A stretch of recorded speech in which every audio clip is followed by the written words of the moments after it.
Hi everyone, we are here at Data Plus AI Summit at Databricks, and I'm super excited to be with Marc, who's the enterprise leader here at Data Axle. Marc, before we get into the conversation, learn more about what's happening at Data Axle, I would love for you to introduce yourself, tell us more about what you do at Data Axle and a little about Data Axle as well.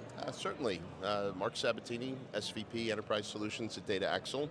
I've been in this industry for just about 30 years, focused on marketing technology. Yep. So, over time, technology changes. It's always ready to have future-ready solutions so that your clients are ready to adapt to the next change. I've been at Data Axle now for the last year, and Nice. this is the third time I've been with the company over the last 30 years. Yep. A lot of different changes in this company over the past 30 years, and I'm happy to be back. Yeah.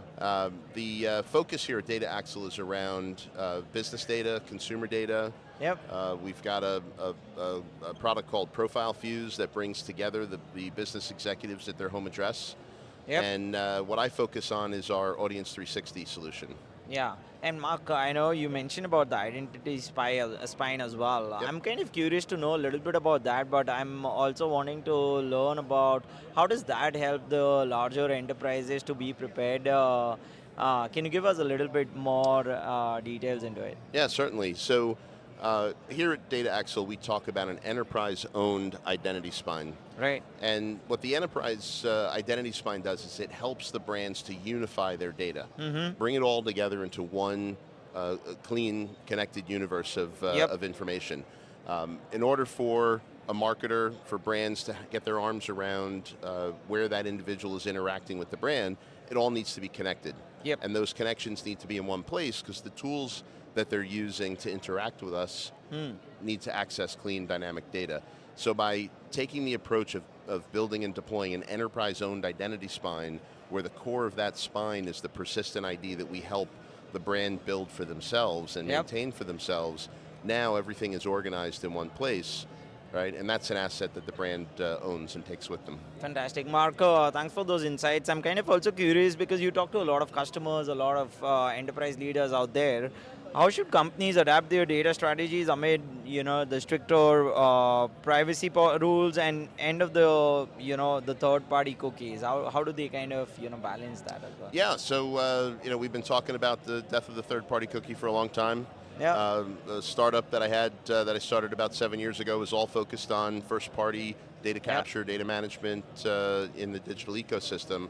So I'm well aware of that. But today we have to be prepared for the next best technology. Yep. We have to be prepared to use first-party data to build that identity around the individual. And by doing that and by capturing signals of digital interactions all day, every day, you end up where you don't become as dependent on third-party cookies anyway. Right. So even if they were still around, Nice. we'd be leaning more towards going to a first-party experience. Okay, fantastic. Thanks for that. I'm kind of also curious to learn a little bit about the real world example where unified data processes drove measurable ROI, if you would like to share anything around that. Certainly. So a couple of the large enterprises that we work with have benefited from our Audience 360 solution because by bringing all of the data together and processing the data and organizing it and stitching it together back to the enterprise identity spine, it provides that one central universe of dynamic data where today these large enterprises are using multiple service providers under each tool to replicate the data, right? Which doesn't make much sense. I mean, you'll see one of the images go by where we talk about all the different tools that brands use. Yep. Constantly they're building different silos for every application. So our approach here is you build one hub that has all the information stitched together in that enterprise identity spine, and then you bring the applications to the data. So leave the application in the application server, but have it run its job inside the client's virtual private cloud inside of Databricks. Right, fantastic. That's definitely super helpful for the audience out there to understand and for the enterprise leaders. I'm kind of also curious to know a little bit about the trends. How do you see like in next 12 to 18 months? What sort of martech trends do you kind of see in the space, and how do you see Data Axle being prepared for that? Well, we've prepared for it through Audience 360, and the enterprise identity spine provides that opportunity to plug and play different data sources and different tools, Yep. just like vertebrae in a spine. So rather than becoming dependent or held hostage by a given data source or a specific tool, the solution provides that future-ready approach because change is happening faster than ever. So when we look forward, we constantly hear about new AI solutions that are coming through the ad tech and martech Yep. ecosystem. Today, having this clean, unified view of the individual, all of the AI agents that are happening across all of these tools need that agentic AI layer on top of it to So help with true. the orchestration. Yeah. So I really see that that's the next step, and empowering the enterprises to do more with the data they have Yeah. already. I'm kind of also wanting to know about, if companies want to activate identity spy, what's like the process there? How can they do that? Well, in the enterprise identity spine, we're using the third-party identity graphs that they're already licensing. Okay. Whether it's a LiveRamp, a TransUnion, Epsilon, Merkle, whatever they're using, that's the data we're bringing into the enterprise identity spine Right. to help stitch that together.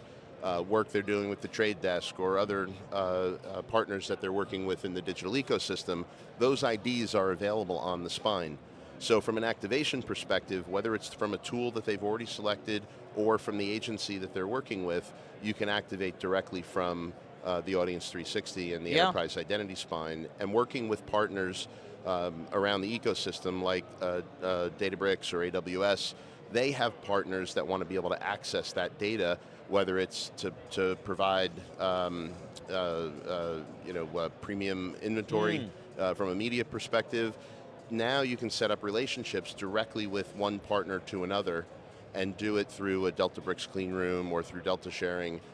So it becomes an advantage when you're starting to look at more advanced situations. Yeah, that's very helpful, Mark. I'm kind of also thinking from a perspective of marketing. How do you kind of think about the justification of the investment that they would be, obviously doing it in identity solution? Uh, any thoughts there? Yeah, so enterprises have spent a lot of money. They're already spending a lot of money. So I don't have to worry about telling somebody that they have a very large budget. Yesterday at the keynote, we heard Jamie Dimon talk about the amount of money that they're spending on Right. technology alone.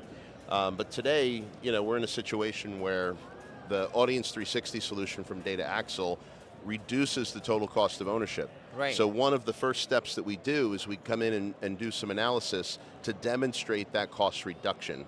So now, as we're talking with the chief data officer, chief digital officer, we have the evidence to go to the chief financial officer Yep. in that company and say, look, we're not asking you to spend more money. Yeah. We're going to help reduce that money. Yeah. So in a day and age right now where the economy is the way it is today, CFOs are asking departments to make cuts that are hurting. We're coming in as a partner to reduce the total cost of ownership, to free up money they already have allocated to spend on new technology. Yeah, I think that's a very good point in terms of, obviously the enterprise and the investment that kind of goes into the technology. Yep.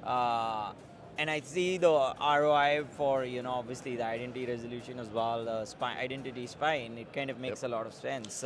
One last thing, we've seen a lot of slides go by. By bringing the applications to the data Yep. and a rich dynamic source of data, which these applications that the large enterprises are already licensing, that's what they're looking for. We're increasing the ROI that you get from the tools that you've already paid for. So you can reduce your total cost of ownership, you can increase your ROI, and there was another image that went by that talks about putting the individual at the center of the omni-channel experience. So you have a lot of smart marketers out there at these large enterprises, but they can't stitch their tools together fast enough to know which channel you're showing up in next and which channel you just showed up in before, so that they can provide you the best message to continue your journey. That's very interesting, and thanks for sharing that, Mark. I'm kind of also wanting to know a little bit with AI and automation kind of growing rapidly, and we've seen that in the last 2 to 3 years. How does identity resolution ensure a consistent customer experience, but at the same time, the value that the customers really need? How much the customer of the brand is getting? Yes. So the first step around identity resolution, one of the challenges we have in this industry is every business that's represented on this floor, at least from an ad tech and martech perspective, uses the same words, but they mean something different. So to the buyer, it's important to sit down and ask the question, well, what do you mean by that? Because when you look at identity resolution, you can look at solutions that have all access to all the raw data, and you're actually going to resolve the identity of that entity. Whether it's a device ID or an IP address or whatever information you're capturing. So it's taking that piece of information, going through all the tough work of identifying who that entity might be, whereas other solutions are looking at a fixed data source that says, I have that ID and I know that it's this person. And that's what people call identity resolution. What we're doing here is we're bringing all of those pieces together along with their first-party data and all the first-party signals so that the brand can do both. That you can apply the algorithms to say, I want to be able to determine who this is using my own data, the data that I'm paying for to communicate with you as a customer, but also the data that I'm licensing all in one place. And the value that the brand gets out of this is that, or the consumer gets out of this, is a clear and concise experience with the brand, right? We talk a lot about the fact that consumers want their data protected as it should be, but we also demand the experience where we want the brands we're communicating with to know who we are and to know the journey that we're on. Yeah. I think those are very good points, Mark, that you've mentioned. So thanks for that. One last question I have for you. If people want to learn more about Data Axle, if they want to, get into the demos, if they want to, keep following the journey as well, and if they also want to reach out to you, which is the best place? Oh, my cell phone number is, just reach out to Data Axle. You can find me on LinkedIn.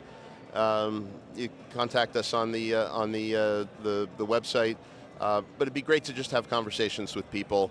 We could talk about what they actually need to solve their problems, at a later point. But just starting to have those conversations is the best place to start. Getting to understand the challenges that a brand is having today before we start to prescribe what you need, right? I can't tell you what tools and technologies you need until I understand the makeup of your organization and the challenges you're having, and more importantly, the challenges that you've decided to solve right now. Yeah, exactly. I think that is such a good point that, talking about the problem is the first thing that any vendor or any solution provider should be doing, and you all are doing that. So thanks for that, Mark. Such a pleasure chatting with you, and thanks for all the great insights. We'll keep the conversation going, but see you maybe next time, maybe on a 2.0 version. Absolutely. Thank you. Look Thanks, forward Mark. to the show. Such a pleasure chatting with you. Take care. Thank you, everyone, for joining us.